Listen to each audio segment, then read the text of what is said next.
on all of this. We want to talk about, the integration trap, the generation gap with Professor Tishaka and all of that. But I'm hearing our phone lines are down. Hopefully, we'll get them back up shortly. What happens to one black person anywhere affects black people everywhere. The American struggle, African American struggle is our struggle. The Barbadian struggle is our struggle.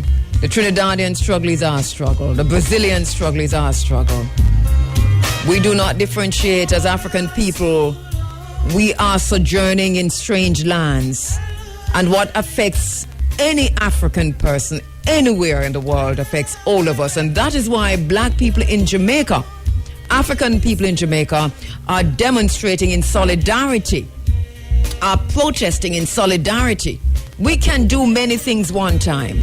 Get over yourselves. For those of you who are saying, why are we so concerned with what's happening in America and why are we not talking about Jamaica? And I notice, that those who are saying that, especially in the social media spaces, are the ones who never turn up when you call a protest action for anything. Whether it is police brutality, whether it is march against Monsanto, whether it's a march against an unjust justice system, because we've had those and we have not seen you there. And now, as we march in solidarity with our brothers and sisters in America, you're asking, what about Jamaica? What about Jamaica? Well, you march.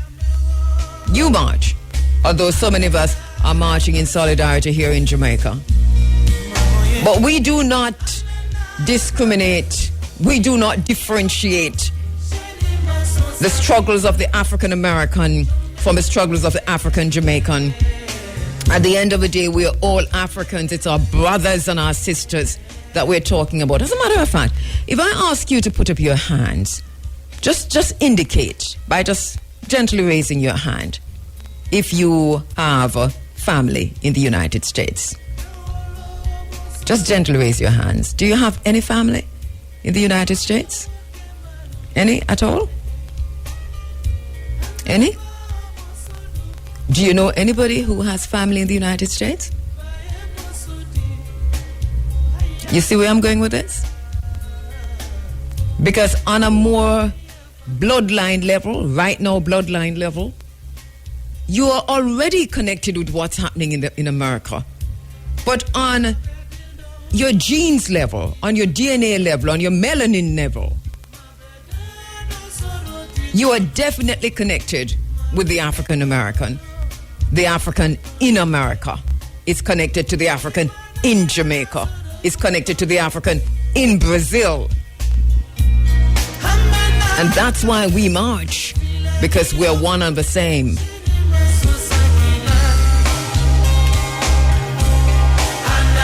It is time to take off the mask of maroonage provided by hazardous terrain, maroonage by academic achievements, maroonage by fiscal prowess, maroonage by political fraud, treaties and MOUs, maroonage by adherence to religious or foreign invaders and conquerors, maroonage by contentment and conformity within the confines of a curriculum of African exclusion.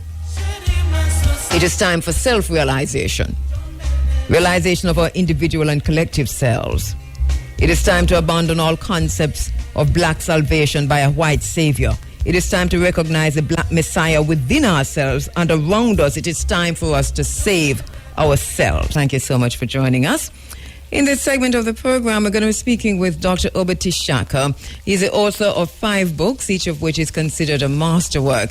His first book grew out of his organizing in the Black Freedom Movement, entitled The Political Legacy of Malcolm X. Dr. Tishaka's book on Malcolm X covers dimensions missed by Alex Haley's autobiography.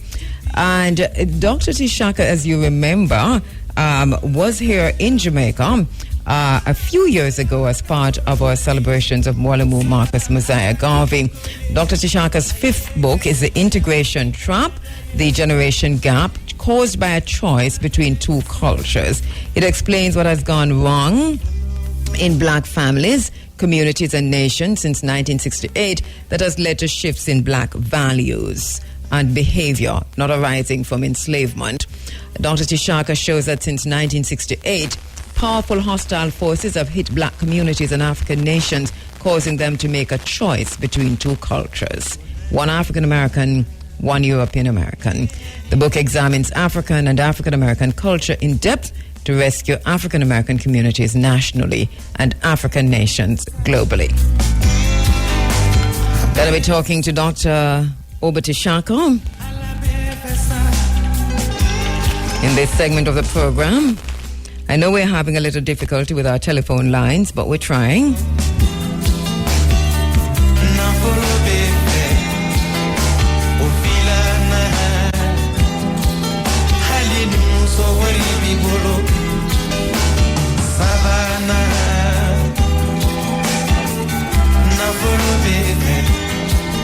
All right, let me go to the phone lines where brother... I'm on. Can you hear me? Oh, brilliant. Dr. Tshaka, my brother. Thank you so much. It is such a pleasure hearing your voice and talking to you this morning.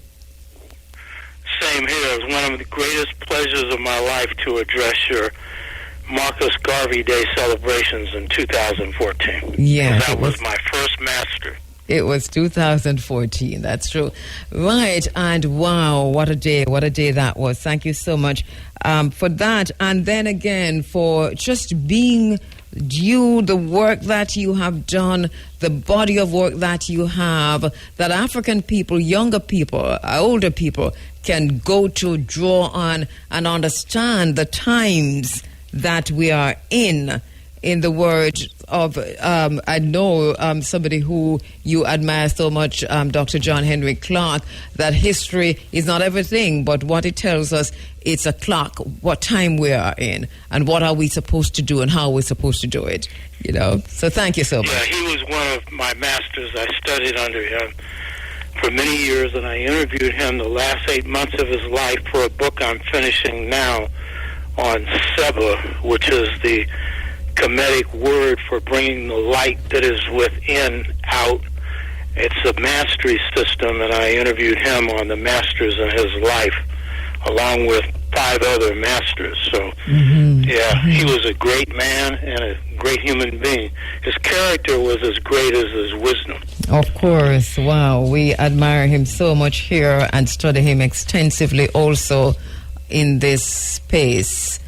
Dr.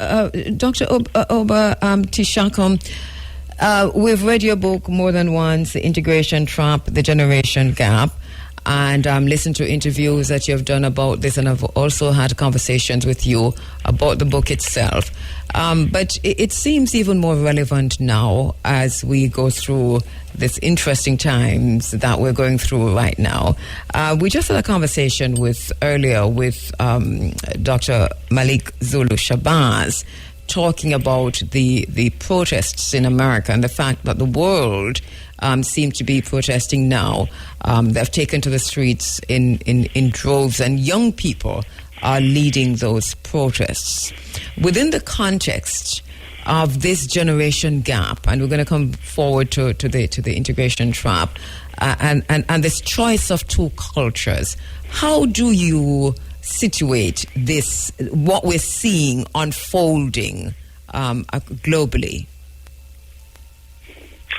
Very good, timely question, and I appreciate having an interview with somebody who does some serious study and reading, and to speak to the people of Jamaica who stand up beyond their class. You all have an impact on the world beyond your size, and it's a good question. I would call this moment the George Floyd, Breonna Taylor uprising.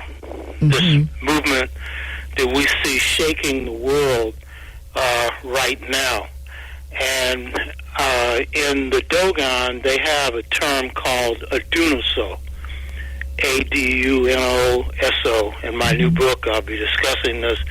It means sign of the universe. And the Dogon have this idea, they're the greatest astrophysicists on the planet, that every part of the cosmos is a miniature reflection of its whole. And I think if you look at what's happening, with this great uprising right now, and it is especially an expression of where the hip-hop generation is moving in this country and globally. If you look at George Floyd and Breonna Taylor, the young lady who was murdered in her house by the police in Louisville, Kentucky, and her boyfriend defended him and shot a cop as he busted through the door. If you look at what they symbolize, it really symbolizes all that this choice between two cultures really represents. Look at George Floyd. Here's a powerful black man that's been described as a gentle giant. The media's tried their best to try and attack him because in this country and around the world, the victim, as Malcolm X said, is turned into the criminal.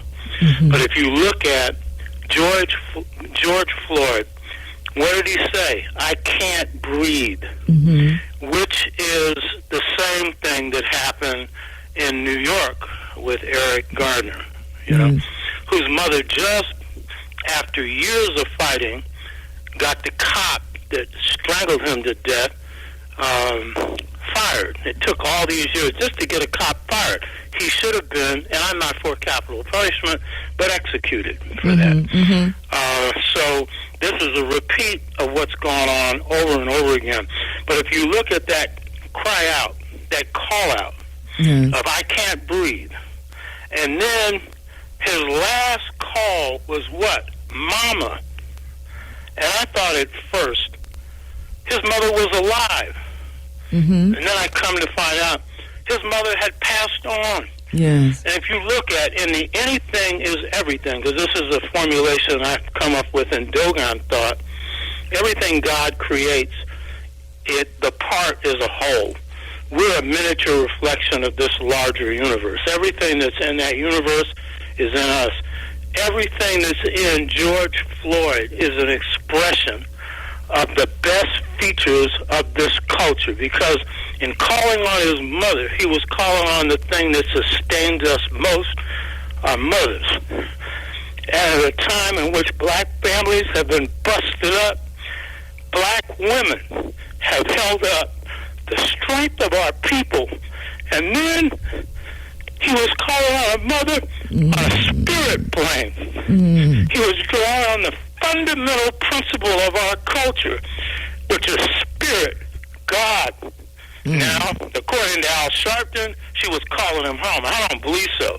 I think he saw his mother trying to help him stay alive. But the key point is, this generation, the hip-hop generation, has been hit by forces more complex, and this is globally as well, than any forces we've ever been hit with before. Deindustrialization in the United States that did more to bust up black families by taking away good-paying industrial jobs, and in its place, service jobs, which for the average black worker in this country meant working at McDonald's, at Burger King, and therefore you couldn't support a family. So black families that had 75% two-parent households from 1865 to 1968 now have 34% two-parent households. And so what we've seen, and so if you look at George Floyd, had he been born in my generation, at my time, like my father, who was a waterfront worker who had no education but could support his family with it, he was having to shift from job to job that paid nothing as a security job. So as a security man, because he's big and everything, and so they could pay him $12 an hour, he could protect other people while the cops could snuff his life away. Or if you look at Breonna Taylor, here is a beautiful young lady who is working in hospitals in the midst of this pandemic, risking her life, which is symbolic of what black people do, saving other people's lives while our lives are being snuffed out. So if we look at the very microcosm of what's happening right now with what I call the George Floyd, Breonna Taylor uprising, this is the microcosm of the whole thing. The well has spilled over. Mm-hmm. They are symbolic of something much, much bigger, an uprising of 50 states that is spread all over the world. What this says is, while there's a choice between two cultures, and we'll get into what this means more, yes, the hip-hop generation has made a firm decision to make the right cultural choice.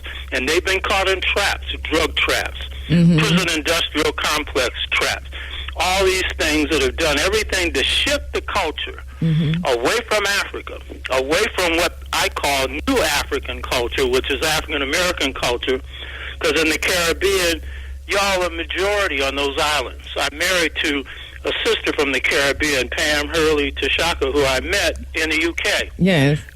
Speaking at an anniversary of the 5th Pan-African Congress. Y'all, as one of your great historians said, Eric Williams, you dropped your culture. African culture was dropped in the Caribbean, but in the United States, and so you were 97% of most of those islands after they had wiped out the native people. Mm-hmm. Here, while they're not wiping out the native people, the whites come in as settlers, and so we have a more difficult struggle to recreate culture. So I call it a new African culture because it's based on the fundamental principles of African culture with new additions.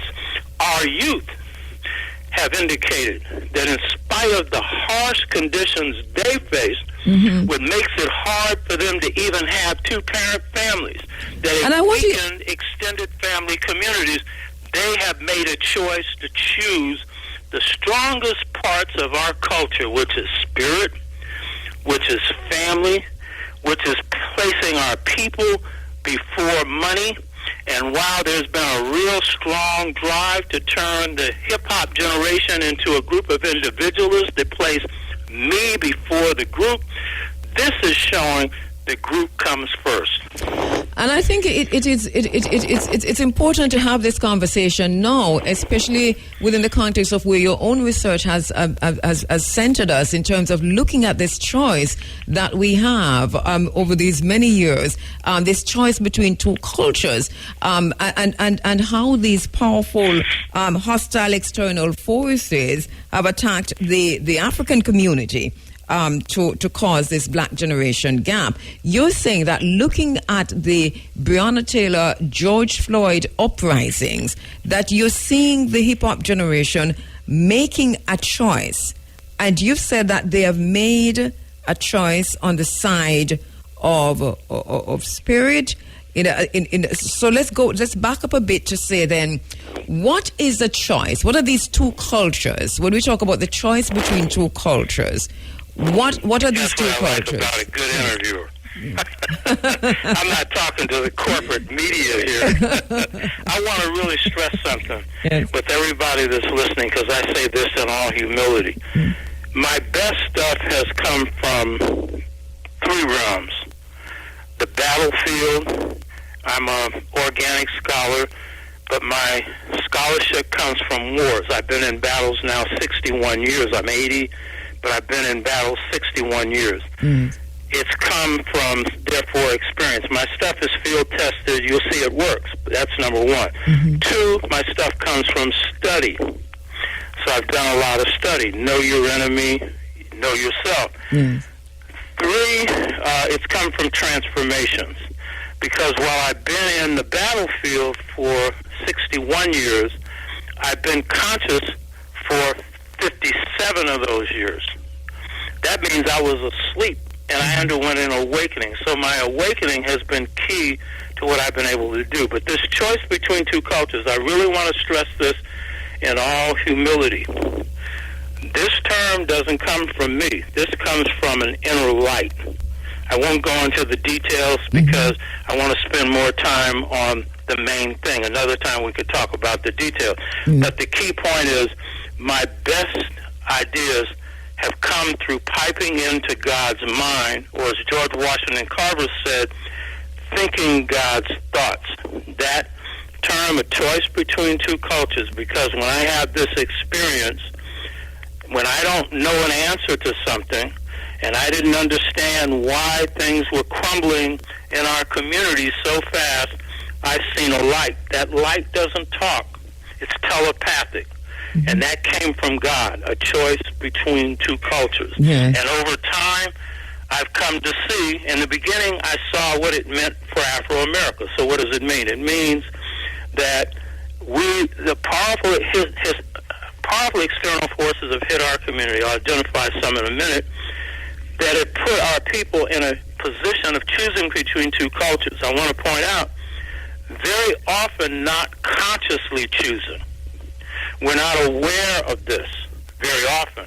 Mm-hmm. But the choice between two cultures is between this African and African-American culture that we forged in this country and Euro-American culture.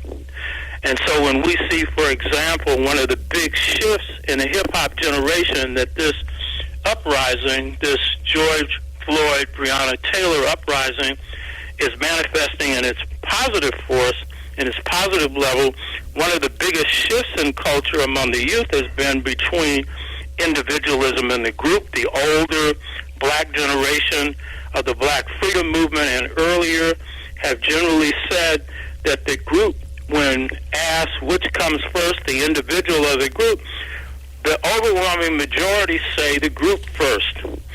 But the overwhelming majority of hip-hop youth have said the individual first. Mm-hmm.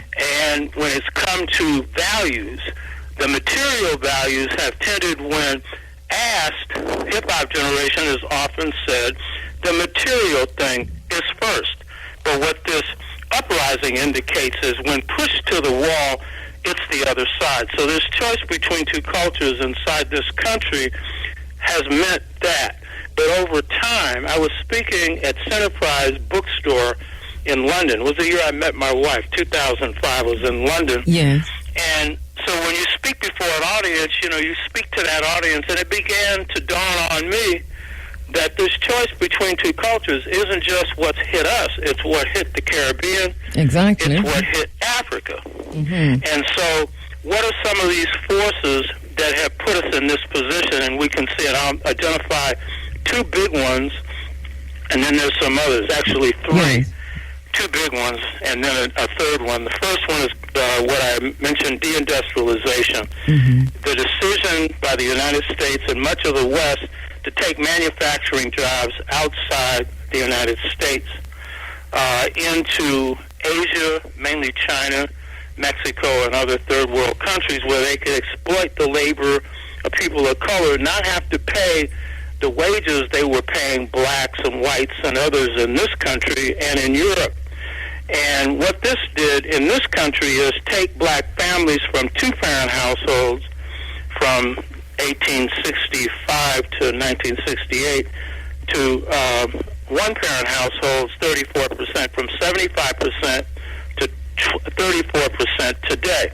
So that really, and then when drugs and external force hit black communities, which also hit Jamaica and other parts of the Caribbean when they're trying to destabilize Michael Manley, then you also see a culture coming in with drugs. So that begins to threaten the rich culture that, each of our people have. But then what you see is globalization is brought on. Milton Friedman is a major author, the globalization policies coming out of the University of Chicago. Mm. And he formulates ideas that, of course, capitalism supports, and basically was a mouthpiece for capitalism. And basically what was this?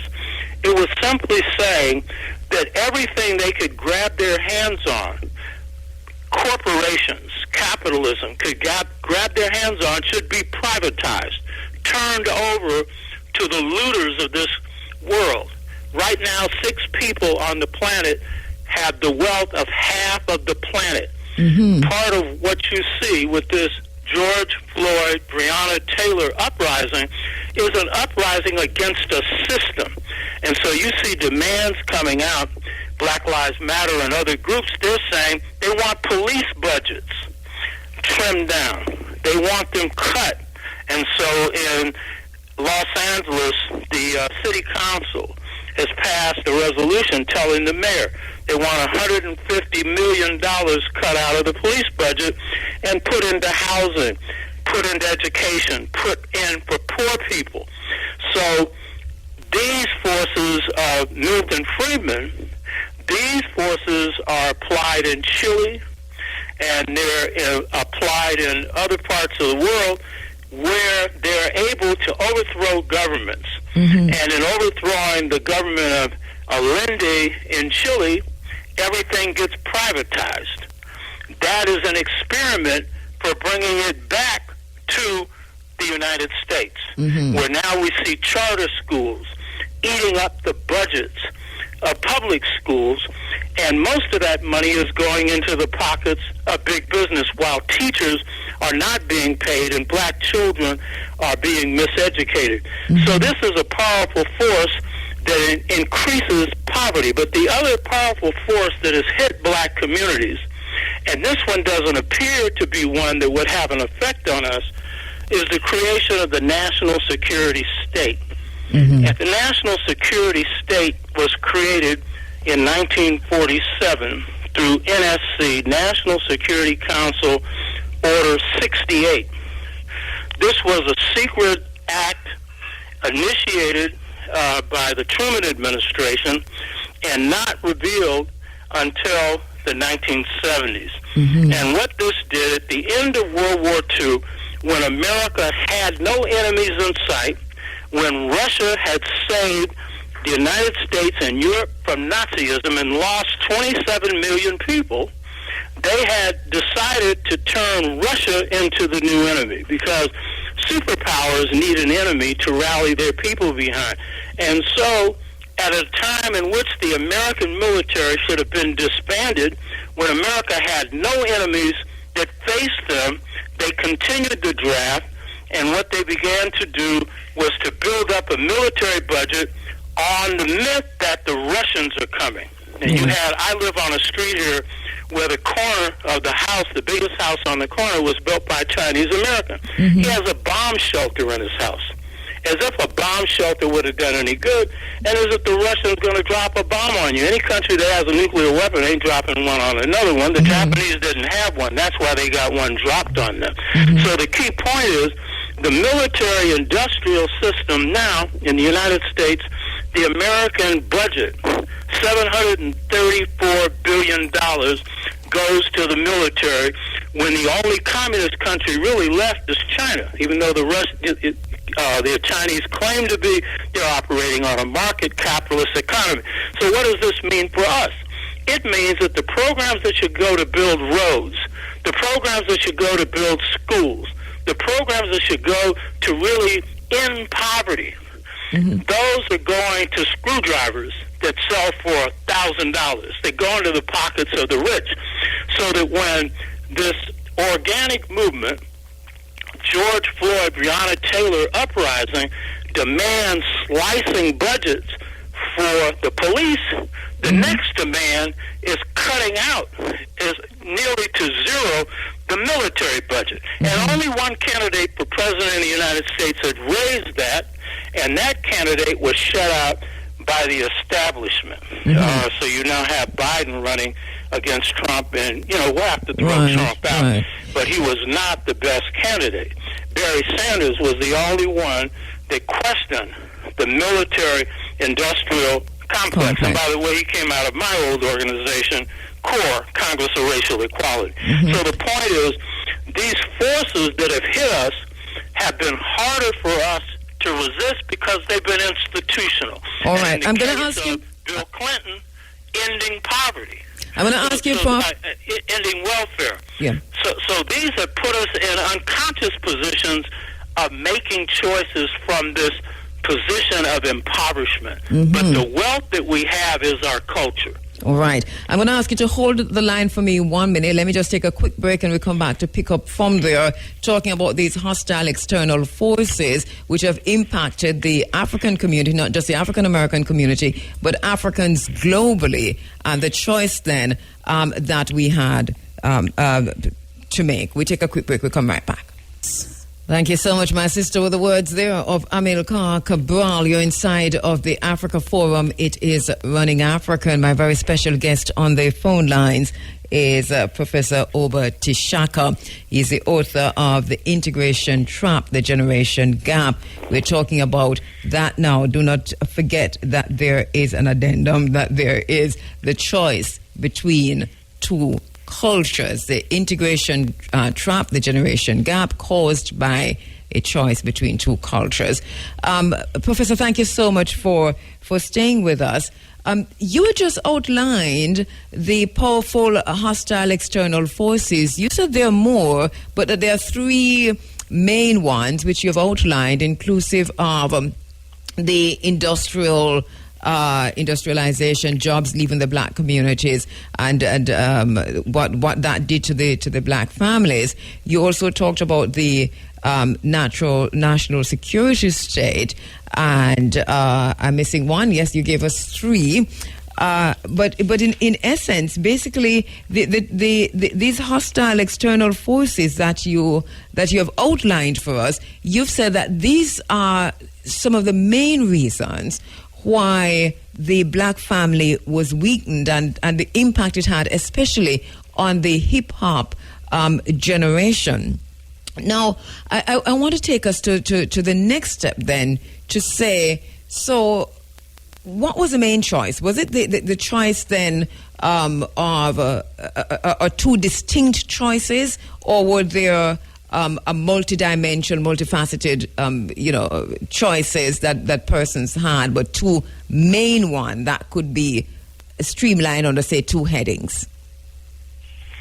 Yeah, what I really want to say is, because as I look at this, because when you pipe into God's mind is holistic. And so what I've observed, for example, in African philosophy has tried to draw from this whole mind. And so within anything is everything. So every small part of the cosmos contains everything. A human being's a miniature reflection of the cosmos. So what I would say is, as I began to look at this in a broader sense, I was talking at Centerprise Bookstore, I began to see how this impacted Jamaica, the Caribbean, how this impacted Africa. And now I'm seeing how these choices impact whites in this country and whites in Europe. So this is an error of a choice between two cultures, particularly for us, because we have a culture to choose from. For whites, they're put in a bind because their culture is driving them into the ground, particularly in this country, because deindustrialization impoverished the Rust Belt. Right. And so the Rust Belt are the places where factories used to exist. They've gone, and that's where now life expectancies have been reduced by 5 years in the U.S. and 5 years in Britain, and it is a major reason why Donald Trump's in office and why Boris Johnson is in office. It's not only racism, it's also hard times. Now, is this a choice between two cultures, or is it multiple things going on? It is mainly a choice between two cultures, and here's the problem. I was speaking at a junior high school, at a junior college in Oakland, Laney College, about 4 years ago, and a student made this comment. Okay, this is a choice between two cultures. How am I going to choose between two cultures when I don't even know my own culture? I don't even know if I have one. Now, in Jamaica, that's not going to be such an issue, but here we have a popular assumption that slavery destroyed African-American culture. We have a lot of blacks, including a lot of black scholars, that run around saying that. And there's truth to it. Yes, we don't speak the language we spoke in Africa, but we speak Ebonics. It's African-based Niger-Congo Bantu language. You know what I mean? We don't have this full-blown African religion because wherever you had Protestantism, it didn't stand up the same way as it did in Catholic countries. So in Jamaica or Barbados or here, while you have Obia, you have other things that are very African, you also have this Protestant stuff. But if you look at the nature of what blacks call religion in these places, it is fundamentally African, and it's got a spirit base and a spirit foundation to it. So the key point is, in the United States, while our scholars have been right that we face this great attack on our culture, our people fought back and created a new African culture, and then did something that the whites have not done in this country, created an art form. Mm-hmm. And the art form is the highest form of our culture, because the drum was outlawed here, whereas the African drum, where they couldn't do it in the Caribbean. We invested more in our music. And so our music represents the highest plane of our culture. Mm-hmm. Malcolm X was a jazz thinker. Martin Luther King was a gospel thinker. You know what I mean? I don't care what our creative people are, mm-hmm. they're drawing from music as the highest form. So one of the key problems we have in identifying or making a choice between two cultures is being clear about what this culture is. We live this culture, so it's inside of us. Yes. But very often, because of the way we've been whipped down here, mm-hmm. we've often led to believe that, well, they took it from us. Amilcar Cabral said this: the only way, and he was the greatest leader in the 20th century, mm-hmm. led the liberation movement in Guinea-Bissau, Cape Verde. Greatest, mm-hmm. he was the clearest thinker, best organizer, and he had undergone a transformation of the mind. Mm-hmm. He said the liberation movement's an act of culture. Mm-hmm. Then he said, you measure a people's chance for achieving liberation by how different their culture is from the culture of the oppressor. And then he made another observation. He said, most liberation movements are not conscious that they are expressions of culture. Mm-hmm. All of them are to a point. Like, we knew that when, we had the Montgomery bus boycott, that church culture was up there strong. Mm-hmm. But we didn't understand, for example, in African-American culture, we have an ethos. Mm-hmm. The Chinese have an ethos. The Americans have an ethos. My wife was sitting on the porch before we were married, Caribbean lady, very heavy. She's been inside and outside, born in Britain, raised in Barbados, spent 21 years in New York, and then 21 years when I met her in London. Mm-hmm. So she had an insider-outsider view, and she said, the African-American has an ethos distinct from any other African on the planet. It wasn't an attack, it was an observation. Yes. And because I'm inside, I hadn't looked at it that way. And I said, I knew I had a heavy woman already. I ain't going with no woman that ain't smart. But I said, ooh. And then I started thinking, what's our ethos? Yes. Then I started looking at the ethos of other people. I want to say this about the Euro-American. We know white supremacy, and that's a part of it. But their ethos is arbitrary power. What they love most, and this isn't just them, this is the European in general. They have the same ethos. Whoever has power does whatever they want to with it. And that's basically what globalization represented. Mm-hmm. When Milton Friedman comes up with his idea that everything needs to be privatized, so you get structural adjustment in Africa. So they come in telling African states, oh, it will be good for you to sell us your water. We can manage water better. No, they wanted water because it's an essential service. They'll make money off of it. Mm-hmm. Nobody should have to pay for water. That's an essential element of life. So, globalization impoverished Africa, impoverished the Caribbean. You all had tariffs that protected your industries. Mm-hmm. And so the U.S. comes in and forces their stuff in cheaper than yours, so that, you got powdered milk driving out your rich milk industry. You know what I mean? Impoverishing your island. That's what globalization did. That leads to a choice between two cultures. And when Michael Manley is trying to do good for Jamaica, guns are being sent in. Mm-hmm. Gangsterism begins to arise. Drugs come in. Central Intelligence Agency, same stuff that was done here. So, and of course, you mentioned before United States, and you mentioned before, and Prof. globally, mm-hmm. we have a choice between two cultures, which means that nothing, as your introduction said, if we don't draw from the African element, we have no strength. Nothing is going forward unless the programs we come up with mm-hmm. have a cultural component.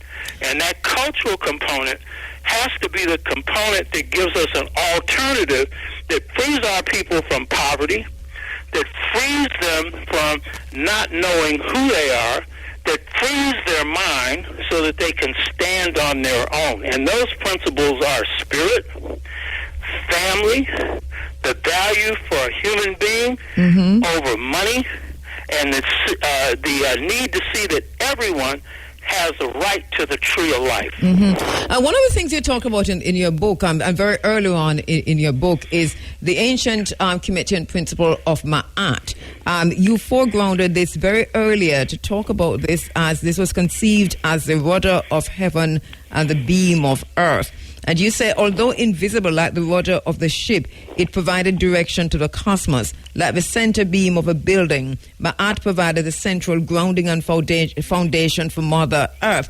Now, I want to talk about that a bit, but before I come forward to that, I don't want to let go of something you mentioned just now when you made reference to that Michael Manley era and the gun tourism. Interesting way to put that, and we'll use that as of now. Because you also mentioned earlier, before we took the break, the International Monetary Fund and the World Bank as hostile forces, and how those disrupted the Caribbean economies, and Jamaica in particular. I want to talk about that a little bit as hostile, as one of the hostile forces, the IMF and the World Bank. You mentioned, goods and so on, foreign goods, and the introduction of drug trafficking.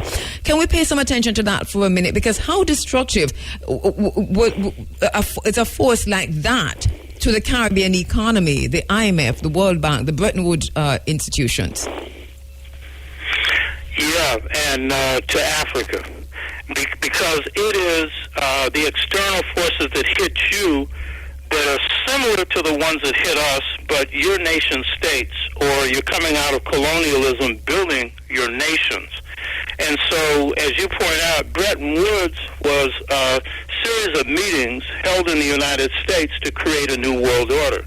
And out of that came the International Monetary Fund, the World Bank, and the United Nations. The United Nations was conceived by Franklin Roosevelt in a meeting with Churchill at the White House, where he conceived of this, and Churchill didn't like it because it meant that on the Security Council would be Chinese, would be people of color. He didn't particularly like that, but he went along with it because that would rescue him. So these international bodies have essentially been mouthpieces for the United States, and they all claim to be World International Monetary Fund. It was not originally set up for the purpose that it ended up assuming.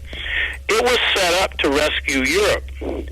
But once the World Bank is created, and once the Marshall Plan comes into effect, which is designed to save Europe, there's no real need for that for Europe. So it is then used for countries of color, and essentially to keep them in the bottom position, keep them where they are. And so the policies of the IMF, the Milton Friedman policies that become really pronounced, these policies basically are designed to transfer the money that was gained through and the wealth that was gained through colonialism to what we now call neo-colonialism or economic colonialism. So the IMF will always come in, and the World Bank also, and say, privatization is good for you because private businesses can manage things better than anybody else. No, they can't. All they can do is rip off what you've got. So once the 80s come in Africa, the IMF, and in the Caribbean, in the case of the Jamaican government, trying to negotiate terms with the IMF because your currency is not recognized on the international market, your government negotiates good terms the first time because Michael Manley had a relationship with the Labour government in Britain, and he pulled it over. That is, he pulled the wool over the eyes of the IMF. They were angry. The second time he came back, they stuck it to him, and every time after that. And so what you saw is your currency devalued, your industry shut down, so that U.S. business could come in and take it over. Clinton does the same thing to Haiti. Clinton comes from the state of Arkansas, and he always confesses, I did this, I'm sorry. No, you did it, and you're not sorry. And what did he do? Because rice is a main export item coming from his state, Arkansas, what they do is in those tariffs, that the taxes that protect Haitian rice drive the Haitian rice out of business because American rice comes in subsidized by the government. Now they say government's not good, but government's good for America, but it's not good for the rest of the world. It's good for big business. Mm-hmm. So this drives the Haitians into starvation. And then Clinton comes along and says, I did it, and I'm sorry. No, he's not. Just as he sat in on the murder of 1 million Rwandans who were hacking each other to death. Exactly. He could have sent the Crips in and given them guns, and they could have stopped it. Mm-hmm. He could have simply told them to stop it, and they would have. And then he goes into an airport and apologizes later. So these external forces are designed to keep these countries poor. Jamaica is an island of heaven. The people in Jamaica should be living like gods. Instead, it's hard for them to even get on their own beaches because of the rich in this country. Just as now, everything that's tried out through globalization, IMF and stuff, is brought back. As Angela Davis said, they come for me in the morning, they'll come for you in the afternoon. So white workers may think that they're getting a few leavings from this, a few crumbs, but in the end, they come and slap them down. And so now they got this ignorant fool called Donald Trump sitting in the White House. That was their middle finger that they sent to the power structure. And now he's sticking it to them. 750 people removed from food stamps. A move, if he's reelected, to end Social Security, the only thing that poor people have left in this country. So these are external forces that then, as you know, in Jamaica, create gang culture and a whole bunch of other stuff that threatens your own culture and impoverishes your people when you should be living in wealth. So these international forces are nothing but gangsters. I used to be in my brainwashed days in the United States Marine Corps. I was in the reserves. And I never fought in a war or anything else. I didn't learn my skills in the military. My father was fighting the Klan when he was 12 years old, and I learned my fighting skills from my father. But the key thing is, Smedley Butler, who is a 3-star general, 2-time Congressional Medal of Honor winner, when he retired from the Marine Corps, said, the Marine Corps is nothing but a gangster organization. He said, the Marine Corps was more gangster than Al Capone. He said Al Capone ran a gangster operation in one city. He said he ran it on 3 continents. And it was all for the national, to quote him, national bank boys. So that's the nature of what the American military is. And you see now this uprising, the George Floyd, Breonna Taylor uprising. It was strategic. It moved to Washington. It was strategic. It's gone to major mayor's offices and put demands. And it's caused a split between Trump and his Joint Chiefs of Staff. And you've seen military brought out to try and suppress these uprisings, and they're too cowardly to even put their badges on, because now they've got military out there who are prison guards, who have been shipped from all of these southern states for largely peaceful demonstrations. So globalization has that form externally, and globalization has this form internally. And so whatever hits the third world, what they call the third world, people of color, it comes back to rest in the United States, because in the end, the corporations want everything they can grab for themselves. And if there's a bottom line, and I know people in Jamaica get this better than people in this country get it, capitalism is no good. Understand that. It is no good. It is based on the blood of Africans. It is based on the extermination of Native Americans. And after they've done that, then they bleed their people dry, except for a very few. And so a choice between two cultures, we haven't reached the point yet where we have to conceive of an alternative to the system. That's part of what my work is based on. A number of us who have fought before, and I know this younger generation, that's where they're poised. They're looking at, what is the nature of a just society? And that is really what the cry for justice at the hands of the police is about. And to go forward then to what does justice require, a question that we're asking, a recurring question in this program all morning. You mentioned earlier the importance, in even quoting Amilcar Cabral, the importance of the African identity, of understanding who we are. As they say in Kemet, know thyself and thou shalt know the Neteru.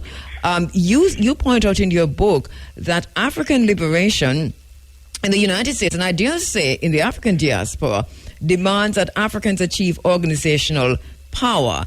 And you're saying this must be done block by block.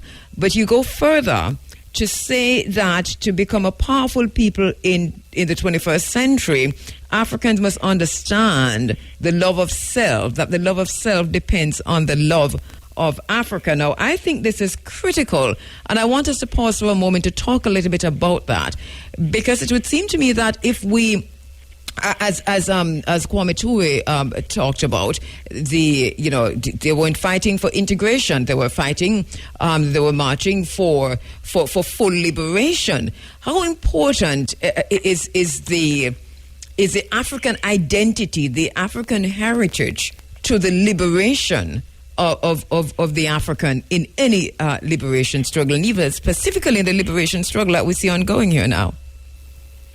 Yeah, good question. I just wanted to back up and answer your other one briefly on Ma'at,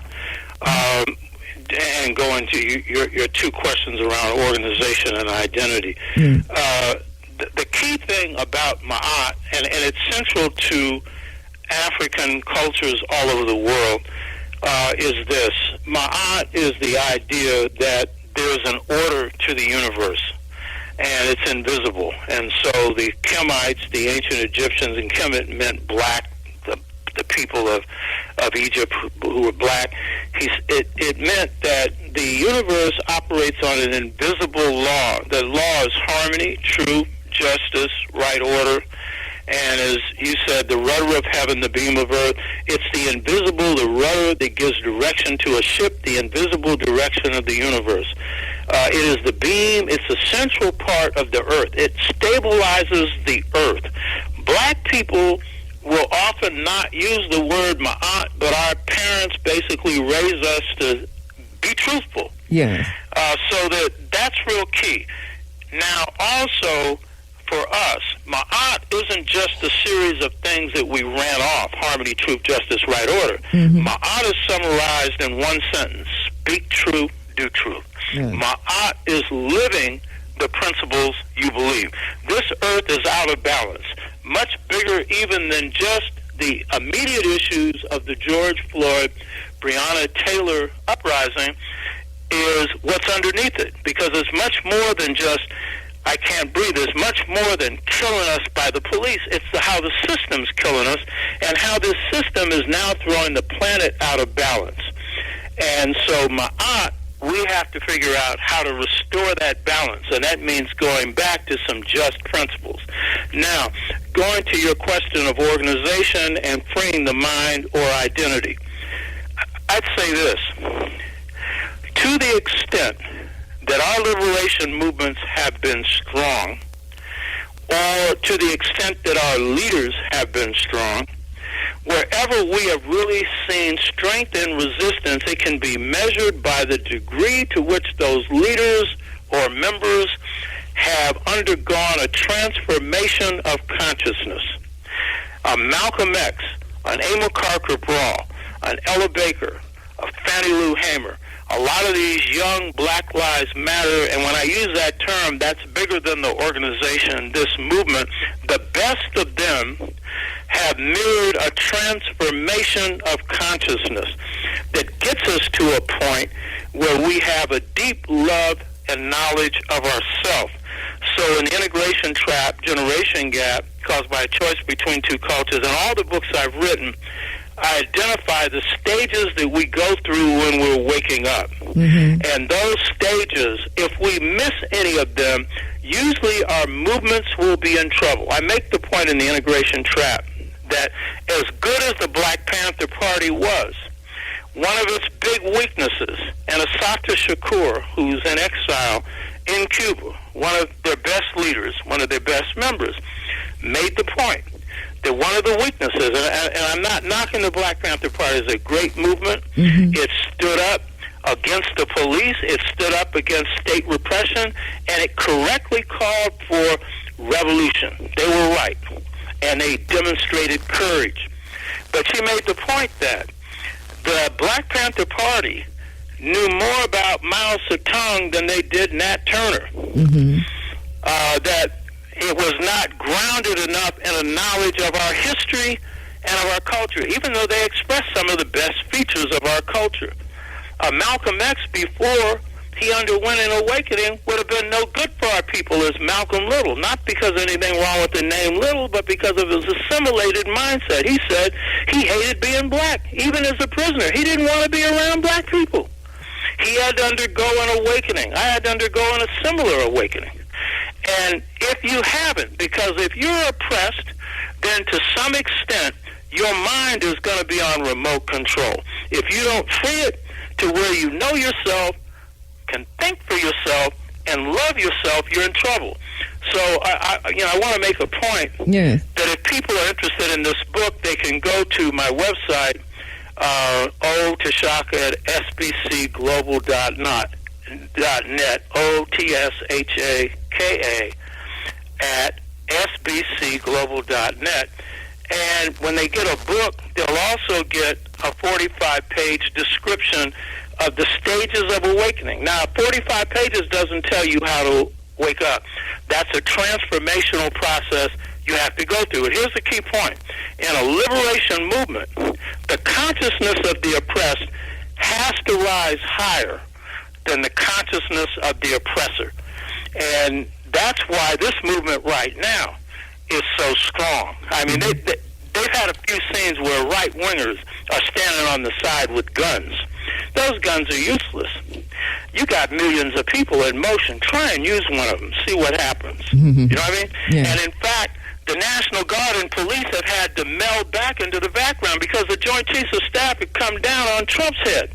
Because they're telling him, you can't deploy the military in urban situations of peaceful protest against violence when 40% of that military is made up of the people you're going against? Do you think our military is going to stand? You think all these black soldiers going to stand up? Hell no.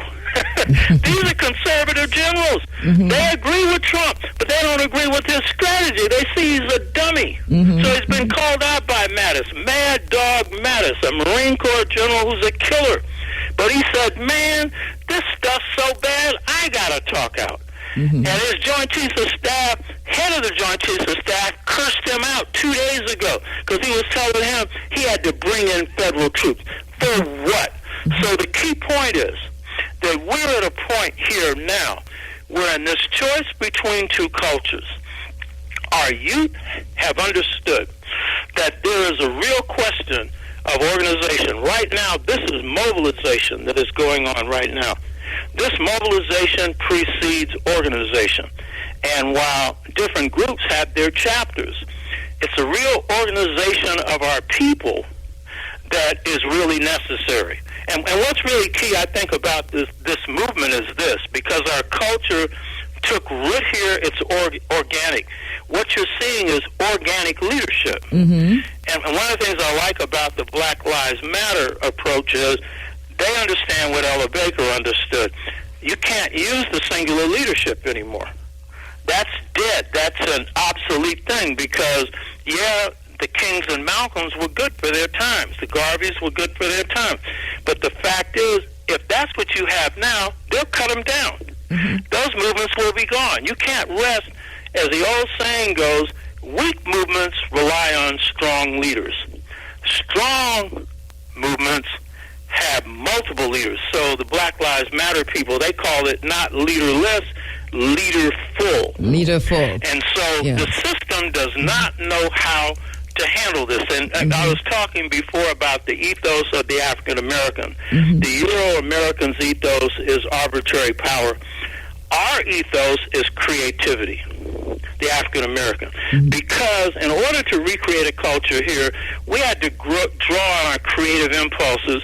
And so anytime a movement kicks off with us, it will always be spontaneously and organized at the same time. And people will only look at one side of it and think it's spontaneous, but at the same time, underneath it, there's organization. And that is how jazz is composed. That's how hip-hop was created, which, Jamaicans played a big part in. And that is how freedom is created, because it comes from your soul.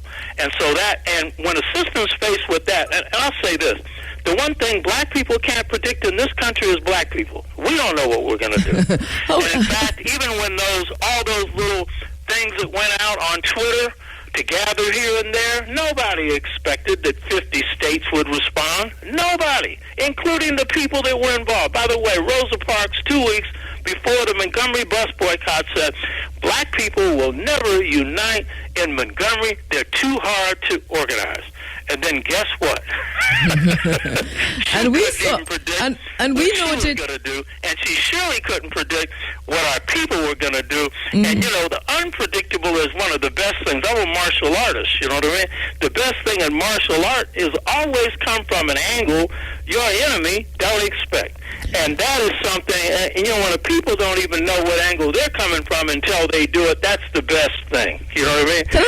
Can I ask you this, Prof, in terms of that is the beauty of our people. And I understand this, and the point we made out at the end of all this. So the march is going to end. Earlier this morning, we talked about the different high points, the material manifestation points in terms of when African people took to the roads and took to the streets in their numbers to march against injustice and oppression. And say, so after the march, because we ask ourselves, why do we march? We need to answer those questions. And then, so after the march, then what? What from your perspective, what needs to happen? What are the demands that should be made? This is a mobilization. Where do we go from here? As Reverend King says, chaos or community. What happens next? Yeah, nobody can really say, and if I could, I wouldn't, because I'm a strategist, so strategists never give up their ultimate strategy, and since I'm not running this thing, I'm just so proud of the young people who are doing it. I'll make some speculations, and if I have some real serious ones, I ain't putting them on the air. I mean, that's not smart, but I'll give you some. Yes. I think, number one, that organically what's happening now is dictating some of what's going to happen later. And so this demand on budgets is real important. And so the demand on cutting back police budgets is a good first step, and they've gained a couple of victories, one of which is in Los Angeles. That's significant.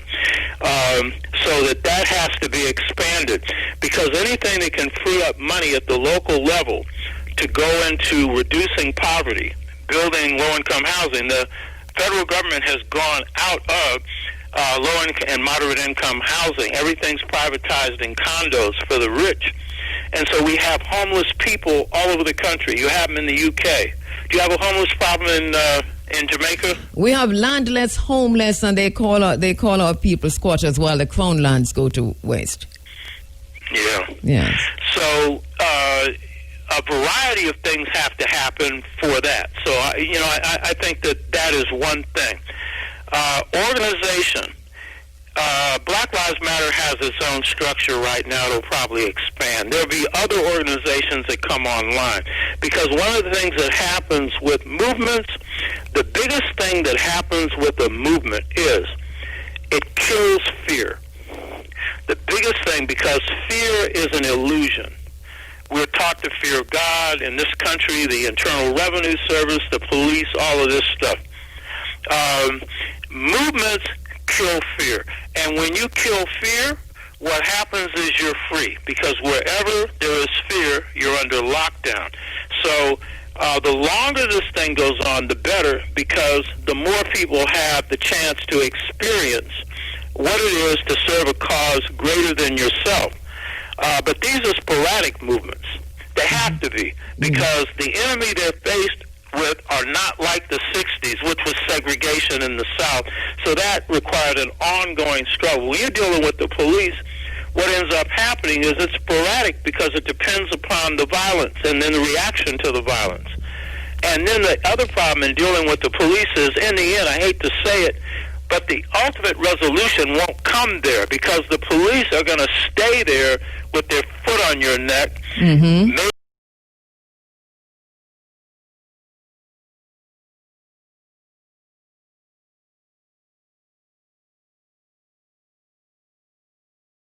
The rich, yes, to protect the rulers. So the thing is, that's the focal point that spins off into other things. And so I think that the biggest thing that you touched on that is a favorite of mine that has been hard to get over here is that you have to organize where the people are.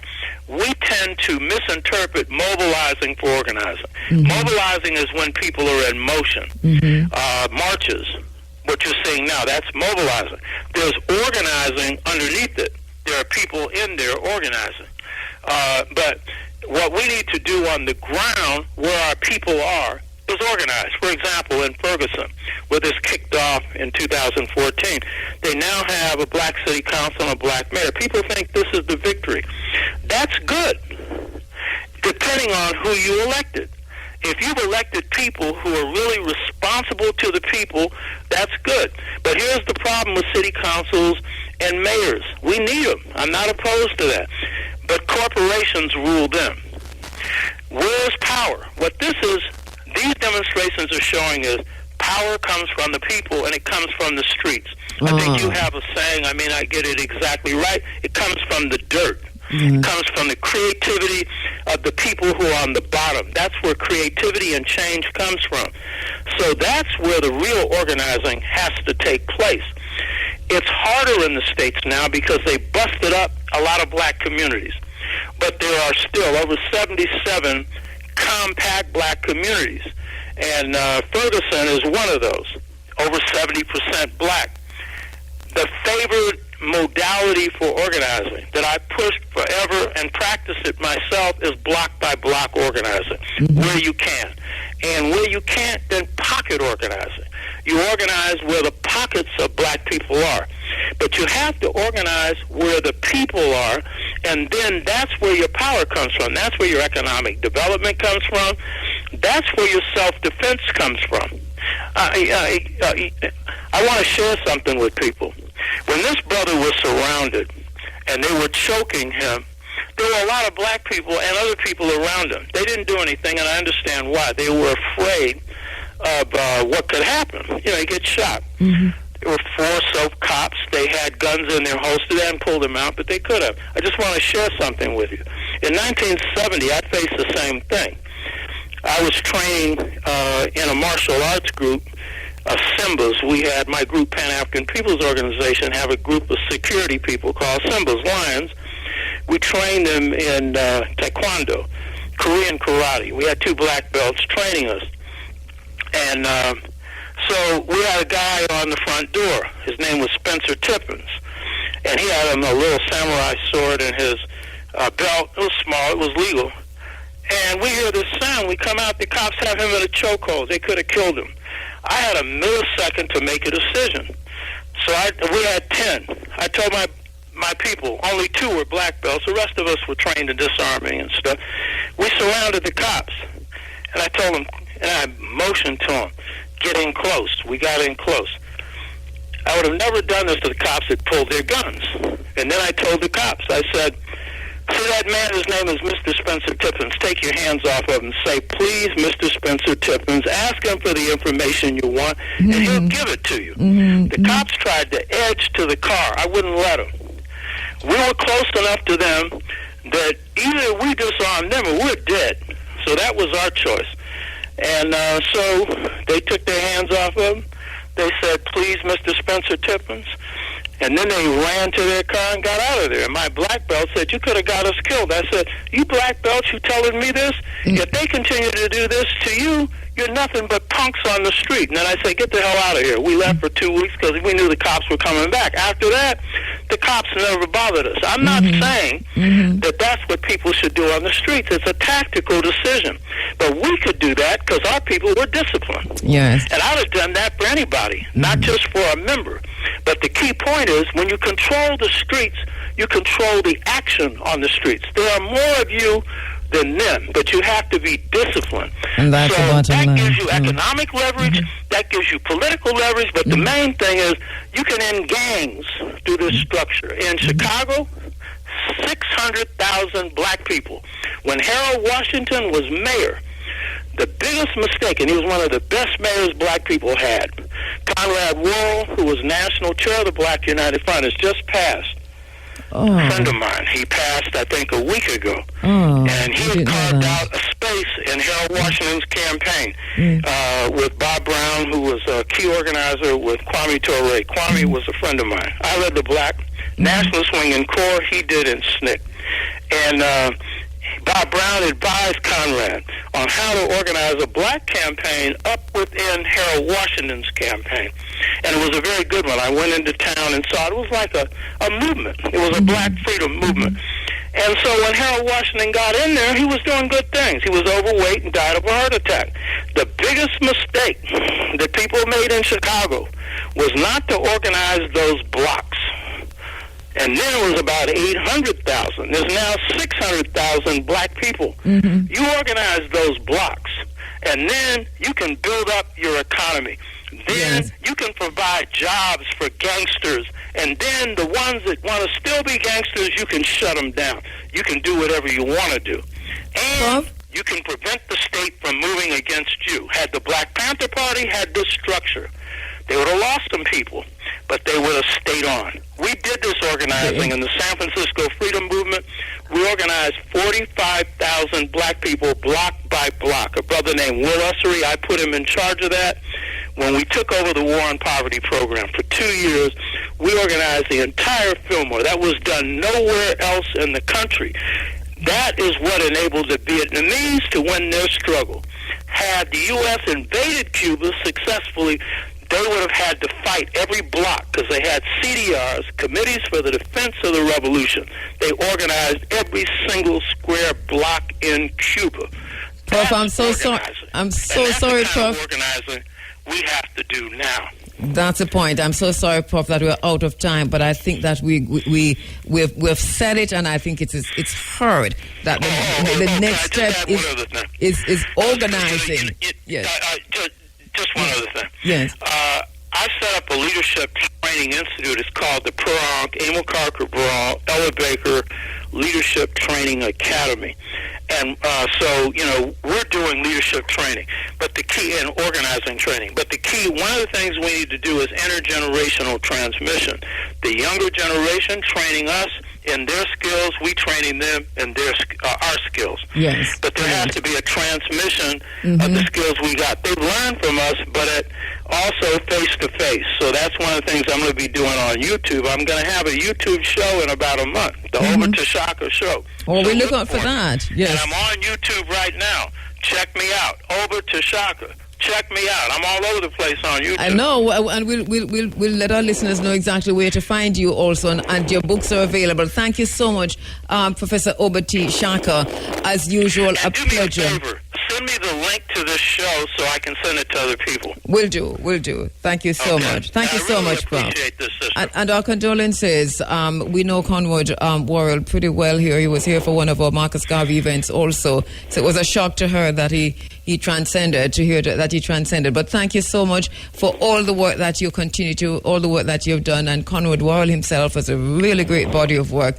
And we remember him and memorialize him right here in the program. Good brother. Thank you so much. Thank you, sister. All right. And by the way, did you get your PhD? Well, I'd stopped somewhere in the middle. I just have to write I have to write my dissertation now. That's where I am at. Oh, okay. Yeah. Right on. Well, thank you so much. I hope me and my wife are out there in Jamaica soon, so yes, we can see you. We'll ensure that happens. Thank you so much, Prof. Okay. All right. Okay. And say hi to your wife. Okay. All right. Professor Obert Shaka. really, really someone that means a lot to this space. And wow, look at that. The conversation with him, so much to digest, so much. Get his book, The Integration Trap, The Generation Gap, and he's got many more. You know, I wanted to talk about what I'm hearing coming out of St. Anne with the $46 million that was from the fund, from the COVID fund. Remember, you know, when we heard the announcement made about how much money was being made available to fight COVID-19 in Jamaica, the first thing I said, who's going to keep track of that? Who's going to ensure that what they say they're going to do, they do? I'm very concerned about what I'm hearing coming out of St. Anne itself. And I'm sure that this might be replicating itself across Jamaica. But let's listen to this first, because this happened at the PAAC. The members of the PAAC trying to get information as to how the monies were used by the St. Anne Parish Council. Monies made available for COVID. I think it was disinfecting St. Anne. As well, just listen. Have you done Brownstone? Have you cleaned St. Anne's Bay? Have you cleaned the other We have areas? made efforts to try, but... Exactly, that's the point I'm making. So you haven't done it. So you want to save life. So everybody in a Brownstone or everybody in a St. Anne's Bay for dead off. So don't tell me that it's like it's a priority. I'm just saying to you, if that is the case, you're getting 40 odd millions. You could have tried to see if you could have stretched and get something in a Brownstone, see if you could have varied. That's the point I'm making. But you just cut and paste one. All right. I really should have played Wicker McNeil first, but basically that's Mikhail, and he has a right to be upset. I'm as upset as he is. UDC. Yes, sir. Okay. The Outrage Pier, Main Street in Outrage, Yes, sir. Turtle River Park, Yes, sir. Ocean Village, the Outrage Market. Some work was done at White River. Well, these are right. Fisherman Village and Island Village. Island Village is which one? You have Island Village twice. So maybe there's a mistake. You have Island Village twice. You have Island Village and you have Island Village. Look at number 1 and number 9. All right, one is for walkway and seating, and the other is for... It's so small I can't hear. But it's two different locations, sir.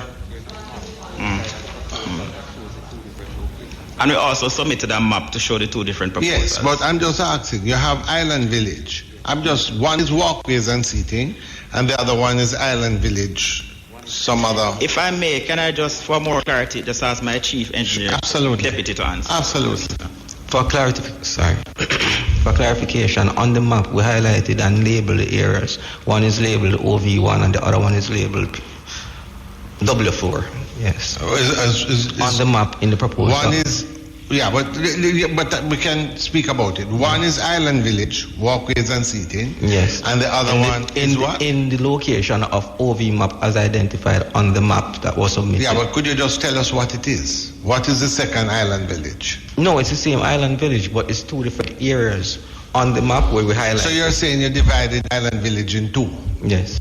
All right. So I'm just saying, and what was done? You would have cleaned up and sprayed some sanitizer? Extensively, yes. Okay. The cost of doing the walkways, cleaning and spraying the walkways for Island Village, the walkways and seating was $1.5 million.